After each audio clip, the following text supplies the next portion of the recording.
பாமக சட்டமன்ற உறுப்பினர் அருள் இணைப்பில் இருக்கிறார். வணக்கம் சார். வணக்கங்க. பாமக நிறுவனர் ராமதாஸ், பாமக தலைவர் அன்புமணி ராமதாஸ் இடையே மேடையிலேயே கருத்து வேறுபாடு ஏற்பட்டிருக்கு. பாமகல அதிகார மோதல் அப்படின்றது ரொம்ப நாளா இருக்கிறதாவும் இன்னைக்கு அது மேடையில வெளிப்பட்டிருக்கு அப்படின்றதும் சொல்லப்படுது. இது பத்தின உங்களுடைய கருத்து என்ன? இது சில பத்திரிகை ஊடகங்களாலே திட்டமிட்டு பரப்பப்படுகிற வதந்தி. இன்றைக்கு சாதாரணமான ஒரு உரையாடல், அந்த உரையாடலை ஊதி பெரிதாக்கப்பட்டிருக்கிறது. இதுல எந்த விதமான சச்சரவோ சலசலப்போ ஒரு கருத்து மோதலோ எதுவுமே இல்லை.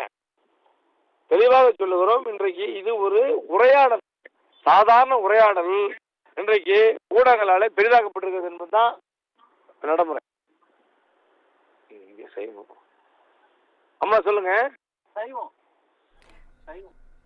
சார். இப்போ பாமக தலைவர் அன்புமணி ராமதாஸ் பனையூர்ல எனக்கு ஒரு அலுவலகம் இருக்கு, என்னை பார்க்கணும்னு நினைக்கிறவங்க அங்க பார்க்கலாம் அப்படின்னு சொல்லிட்டு தொலைபேசி எண்ணையும் பகிர்ந்திருக்காரு. இதை நீங்க எப்படி பாக்குறீங்க?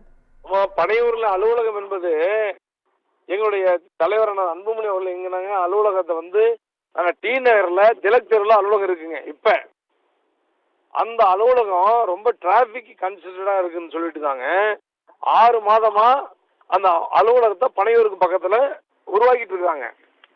டிராபிக்காக, மக்களுடைய சென்னையிலிருந்து வெளியிருந்து வர்றவங்களுக்காக இதுக்காக. இதை பொறுத்த வரைக்கும் எந்த விதமான இந்த அலுவலகங்கிறது இதுக்காகலாம் போடப்பட்ட அலுவலகம் இல்லைங்க.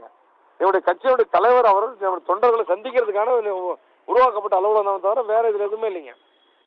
சார், இப்போ மேடையிலேயே பாமக நிறுவனர் ராமதாஸ் என்ன சொல்றாரு அப்படின்னு பாத்தீங்கன்னா, யாரா இருந்தாலும் நான் சொல்றதை தான் கேட்கணும், யாரா இருந்தாலும் நான் சொல்றவங்க தான் கட்சியில இருக்கணும், வேணாம் அப்படின்னா விலகிக்கலாம் அப்படின்னு மேடையிலேயே ஒப்பனா சொல்லியிருக்காரு.